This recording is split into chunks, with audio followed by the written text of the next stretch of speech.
you know, kind of got to be a history of the way things were done in Butte. Nobody knows why people make decisions like that.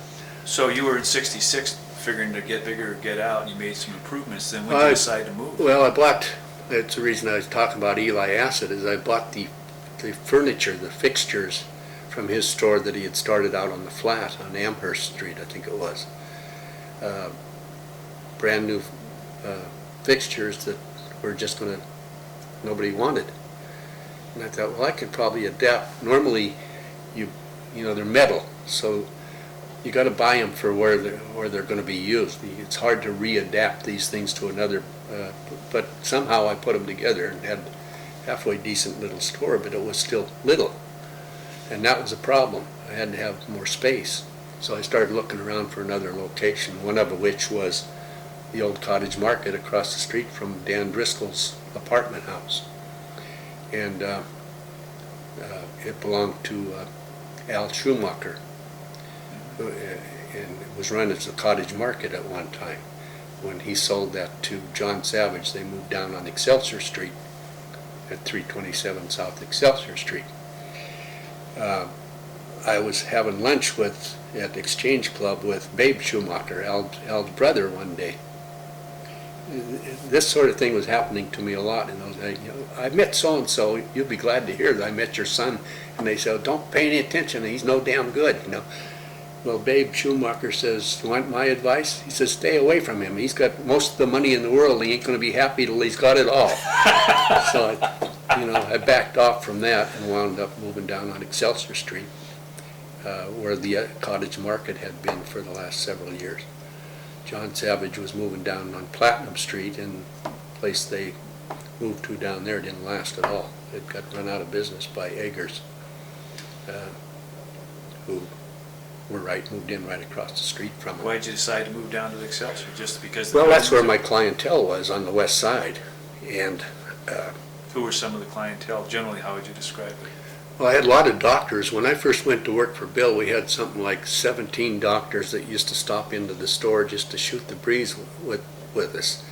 There was that good part of the atmosphere of that place. You know, it was, everybody seemed to be in a bad mood most of the time, but when somebody'd walk in the door, and Uncle Bill told me, he says, anytime somebody's picking on you, keep a smile on your face and disarm them that way, and it'll work every time, and by God it did. You know, you never want to get into a confrontation with a customer. You want to make them happy.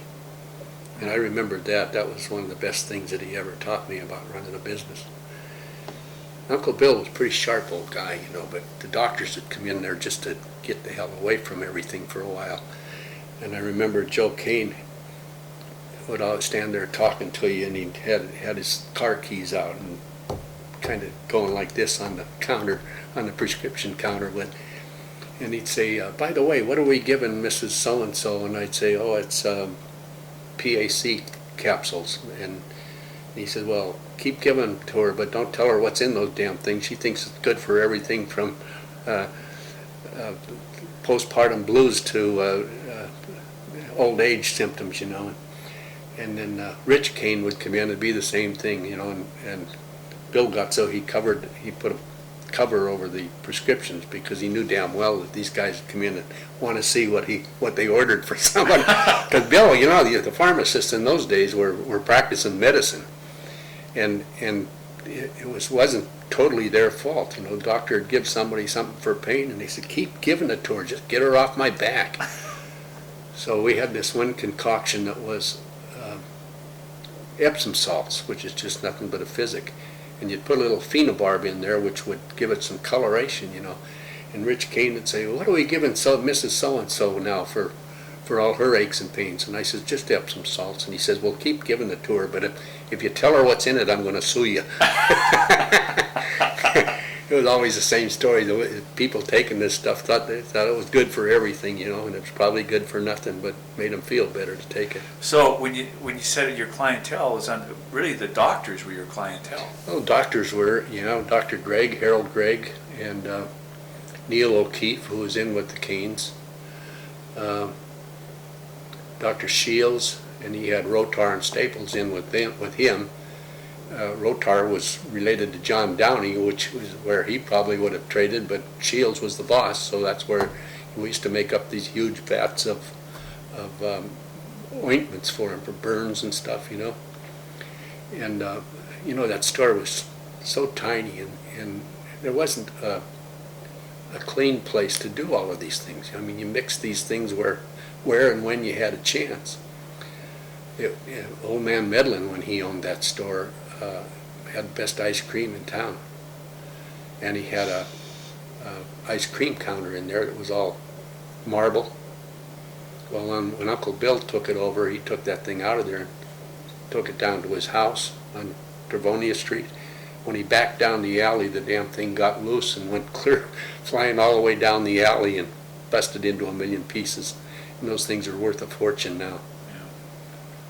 But the doctors, and then Dr. Munlock, and oh God, they're too numerous to mention. But they all wanted to come in and shoot the breeze once in a while, and they liked talking to Bill. Well, did they still go to your store down in Excelsior? Oh yeah. So, but of course, then they started dying off. The Kane family died almost all at once. Just When almost was that? every. When was that? When they started dying off? Oh God, I think it was before 1974, because we moved down to the other store on the 4th of July in 1974, and I stayed there until 94 when we moved over to Hamilton, over to. Well, when was it Dallas. that your store on Excelsior got robbed? What was the story there? Oh God,